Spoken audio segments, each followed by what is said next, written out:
करायचं स्मरण. जय जय रघुवीर समर्थ. श्री समर्थ कृपेने एक सुंदर असा बोध, एक सुंदर असं श्रवण आपल्याला प्राप्त झालेलं आहे. या श्रवणाच्या माध्यमातून उत्तमाचं सामर्थ्यसुद्धा समर्थांनी प्राप्त करून दिलेलं आहे. बघा प्रत्यक्षपणे भाग कसा दिलेला आहे, नक्कीच श्रवण करूया. समर्थ म्हणाले, आपल्या मनाची पसंती, मनाची आवड, ज्याप्रमाणे मनाला जे जे आवडतं तेच आपण पसंत करत असतो. आपल्याला बाकी काहीच नको. खरं पाहता आपण विचार केला, आपल्याला या डोळ्यांनी अनेक प्रकारची वस्तू, अनेक प्रकारच्या गोष्टी पाहायला मिळत असतात. या संपूर्ण जगभरात आपण अनेक प्रकारचे प्रवास करत असतो.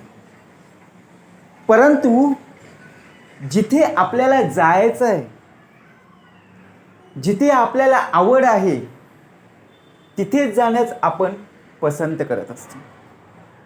परंतु जिथे आपल्याला आवडच नाही आहे, मग तिथे योग्य आहे का? कारण तिथे आपलं मनच लागणार नाही. बरोबर की नाही? भाग कसा दिलेला आहे? आवडीनिवडीचा. आपल्याला भूक लागलेली आहे, आपल्याला जे खायचं आहे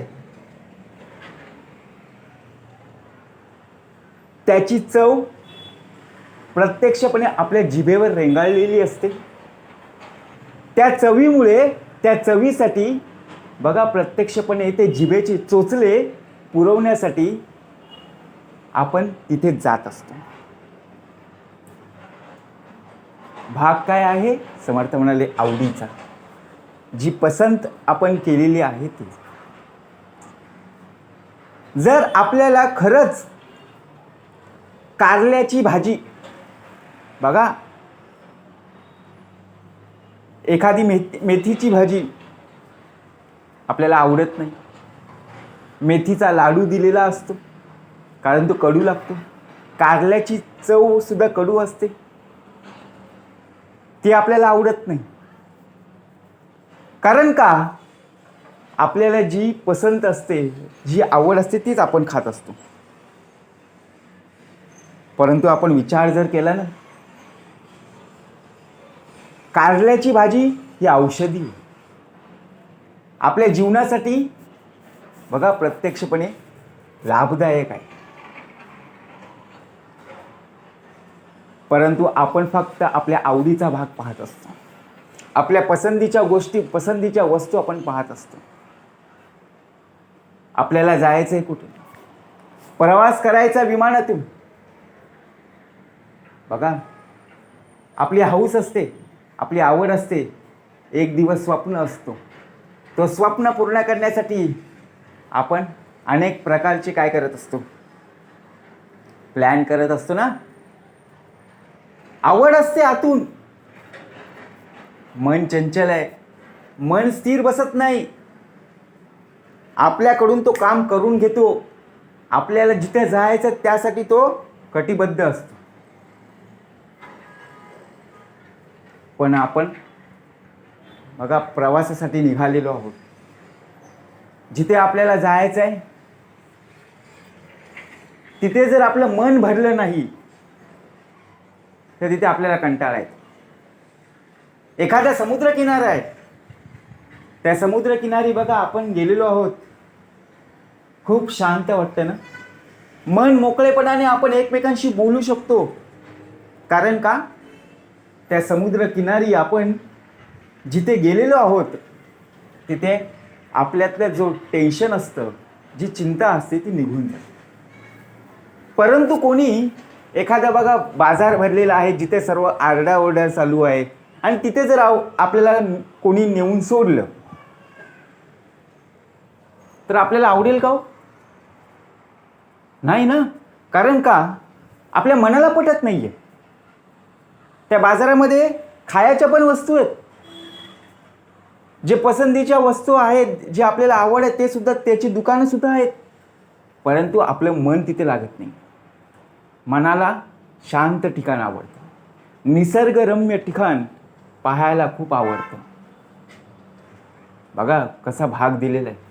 आपण ओळखायला शिकलं पाहिजे. कोणी सांगणारं नाही आहे, बरोबर की नाही, हे आपण जाणलं पाहिजे. ज्याप्रमाणे आपण आपल्या ताटामध्ये अनेक प्रकारचे पदार्थ असतात,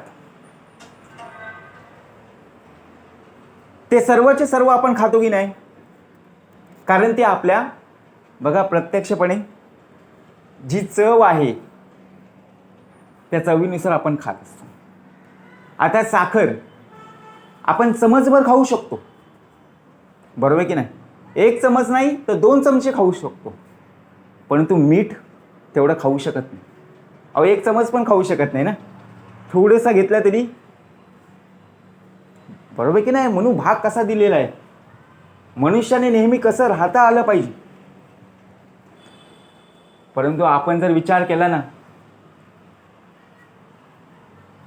आपल्याला जी आवड आहे, जी पसंती आहे, ती मनाप्रमाणे नक्कीच घडली पाहिजे. एखादं कार्य जर आपण मनापासून करत आहोत तर त्या कामामध्ये लक्ष लागतं. जर ते काम आपल्या आवडीनिवडीचंच नसेल, जाणून बुजून कोणी आपल्याला तिथे पाठवत असेल, तर ते कामसुद्धा होणार नाही आणि आपणसुद्धा तिथे स्तब्ध उभे राहणार नाही. काहीतरी कारण देऊन तिथून निघू, परंतु तिथे आपण उभे राहणार नाही. आता आपल्याला एखाद्या ठिकाणी उत्तम प्रकारे जॉब लागलेला आहे, कोणीतरी आपल्याला लावून दिलेला आहे, परंतु त्या ठिकाणी आपल्याला मन लागत नाही, कारण ते काम आपल्याला आवडीनिवडीचं नाही, कारण ते काम आपण शिकलेलो नाही आहे. हां, जिथे आपल्याला खरंच मन लागत आहे, ते काम करण्यामध्ये आपण उत्स्फूर्त आहोत, मग ते काम भले 12 तास असो किंवा 24 तास असो, ते काम करण्यास आपण तत्पर असतो. एखादं काम आपण हाती घेतलं, ते आपल्याला टार्गेट पूर्ण करायचं आहे, झोप लागत नाही, परंतु तिथे कोणाचा दबाव नसतो, हे मनाला पटतं. परंतु कोणाच्या दबावाखाली जर आपण काम करत गेलो तर ते आपल्याला पटत नाही, कारण बोलणारे बोलून जातात. परंतु आपण जर विचार केला, त्यातून सुद्धा आपल्याला मार्ग काढायचा आहे. आपल्या मनाला ज्या जे पटतं ना, ते स्वीकारायचं. दुसऱ्यांचं बोलणं आपण मनावर घ्यायचं नाही. आपण आतापर्यंत दुसऱ्यांचं ऐकत आलो, आपण अनेक निर्णय घेतले, अनेक मर्यादा सुद्धा पार पाडल्या, ओलांडल्या, परंतु आपल्याला काहीच मिळालं नाही. आता महत्त्वाचा भाग दिलेला आहे बघा. ही सुद्धा आवड निवड आपल्याला प्राप्त करून घ्यायची. ज्या प्रकारे आपण एखादा पदार्थ असेल, तो विकत घेत असताना बघा किती वेळा आपण दुकानं फिरतो, एखादी वस्तू घ्यायची, किती चौकशी करतो, बरोबर की नाही. परंतु मनासारखी वस्तू, मनासारखी गोष्ट आपल्याला मिळाली की आपण शांत बसतो. मग समर्थ म्हणाले, आयुष्याचा जोडीदार आपल्याला निवडायचा आहे. जर आयुष्याचा जोडीदार आपल्या मनासारखा जर मिळाला ना, किंवा मनासारखी मिळाली ना, तर संसार सुखाचा आहे. कारण बघा, अरेंज मॅरेज आणि लव्ह मॅरेज, समर्थ म्हणाले, कुणाच्या अंतरी लागेल धक्का, ऐसी वर्तणूक करू नका आणि कुणालाही बोलू नका. आपण पाहतो